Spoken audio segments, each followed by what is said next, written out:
Hi everyone, just checking in to see how everyone's doing during this COVID-19 crisis everyone's going through at the moment. I actually don't even want to use the word crisis, it is what it is. Anyway, just wanted to check in how everyone's going. I know a lot of people are expressing fear, anger, frustration, and we're seeing some of the negative side of humanity, unfortunately.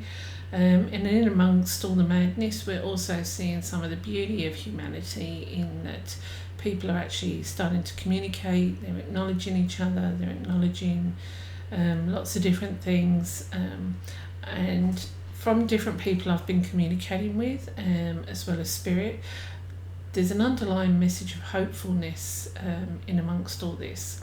So while on the surface it looks like everything is chaotic and having to stop and life as we know it has changed dramatically, there is this level or sense of when we come out the other side things are going to be quite different, and I really feel hopeful that it's going to be very positive change.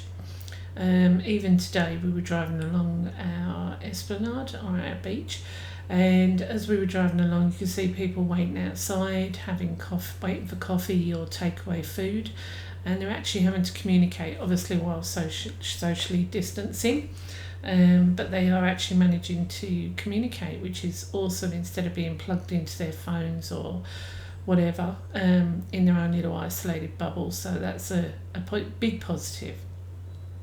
Also, families are stuck at home, they're having to parent their children. For some people this may be the first time they're actually doing that, and I don't mean that in a very negative way. I'm just saying that because life is very different to say when I raised my kids. Families are a little bit disconnected in some ways, in that the kids are doing one thing, the adults are doing another because of work commitments, whatever. So families are actually now reconnecting and coming back together and being families again. So again, that's another positive. Obviously the flip side of that, for some people it may increase, it may increase the issues around domestic violence. If that's the case for you, please reach out and get some help. There's lots of helplines and lots of DV contact numbers you can call, or call the police. So that's the first thing. The other thing I want to just check in with is our mental well-being is our responsibility. If you're having a struggle being stuck at home, or if you're isolated, reach out to somebody, please. Here in Australia we've got Lifeline, they're available 24/7, you can ring them. We've got Beyond Blue, you've got Headspace for the younger people. There's lots of different websites that you can go on to speak to somebody online or on a phone if you feel that you need that additional support. Please don't suffer in silence. Check in on your neighbours, check in on older people, check in on your family. We're all in the same boat at the moment, so reach out, talk to somebody. And if you haven't got anybody, there's services out there that are ringing. I know here in Australia, people like Red Cross, Salvos, and other agencies are ringing people who are isolated, checking in on them. Use those services, please. So obviously, I just wanted to check in on how everyone's doing and pass on that there is this underlying message of hopefulness. So please try and latch onto that if you can, and don't buy into all the drama, all the negativity. Instead of sharing all the deaths, how about sharing all the people who have survived and come through unscathed with this illness? That's my plea to the media. Stop spreading the rubbish and start spreading some good stuff. Start spreading how people are helping. Start spreading all the wonderful work people are doing out there. Not dramatising everything. Anyway, so if we are experiencing a little bit of anxiety, what can we do? Sorry, I've just had a big cockatoo landed on top of the roof here. If you are experiencing anxiety and you're feeling a bit afraid of what's going on, what can we do? There's a few crystals we can use.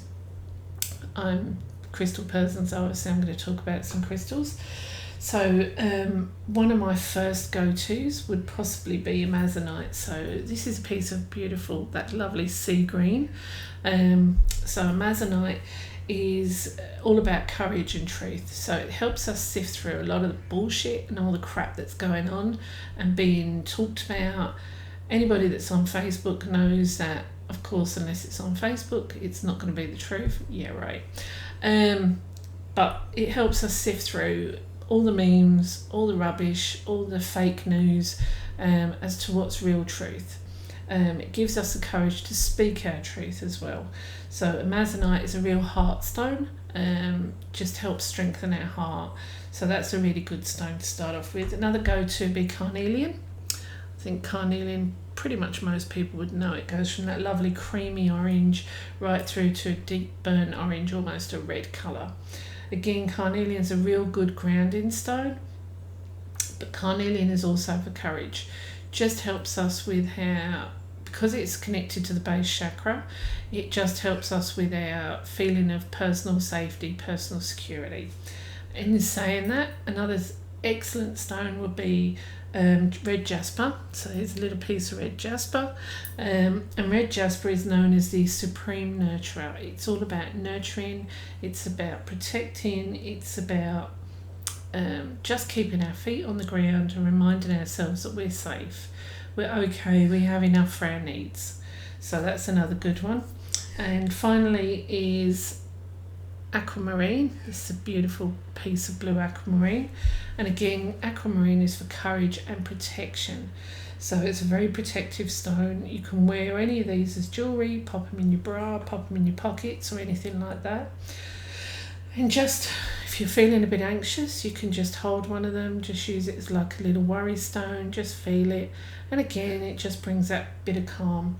Also meditation, mindfulness, all these things are all tools we can use to just help bring down our anxiety levels a little bit. Just keep our feet on the ground. Another good way of grounding is to make sure you're eating well, eating healthy, eating the right kind of foods. So just because we're stuck at home doesn't mean we take the shortcuts. Still have your lovely leafy greens and your good foods. So try and have some of that. Drinking water, if you can get down to the beach, dip your toe in the water or walk barefoot on the grass. They're all good techniques. Finding something you can do that's creative is also very grounding. So I've been painting some rocks, making up a little fairy garden. Another thing you can do is maybe just discover something new that you've never tried before.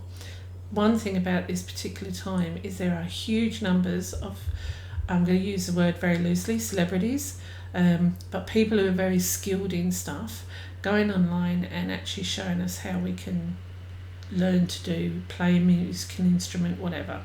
So maybe have a go at something new and creative. The main thing I wanted to just check in with everyone was just how are you really doing? You know, it's a scary time, it's uncertain times. Those of us that have been through periods in history that have been a bit rough, we've come out the other side. We know it ends and it does change. But for some of the younger people who are really feeling the fear around this stuff, the real fear of the unknown, that there's going to be big changes people are not ready for or don't know how to cope with, I suppose. You know, that's life. The one constant in life is change. And we've got to learn to be a bit more fluid. This is a very grey space. So anybody that finds comfort in putting things into little boxes and making it all neat and packaged and tidy, they're the ones that are going to have a real struggle at the moment. Those of us that can go with the flow a bit better may find it easier to deal with. But look, all I will say is stay safe, stay home, look after yourselves, do whatever it takes to keep yourself sane, healthy and well. Go for a walk, go to the beach, do whatever, create, play with crystals, play with whatever makes you feel that you're safe. Know that I'm sending lots of love to you all. There's lots of us sending love and healing out there. You're not on your own. The whole world is experiencing this, not just us where we are in our own little zone. So I wish you lots of love, wish you all well. Please feel free to reach out if you do need to talk to those agencies that I've mentioned earlier. Also, if you have any questions about how you might be able to use crystals more, please feel free to add any comments under the video, or you can go onto my Facebook page, Grids by Crystal Laurie, and we'll see how we can help there. Okay, lots of love, keep safe, keep well, and stay home. This won't last forever, it will end, we've just got to hold tight. We're all in it together. Much love, take care, bye bye.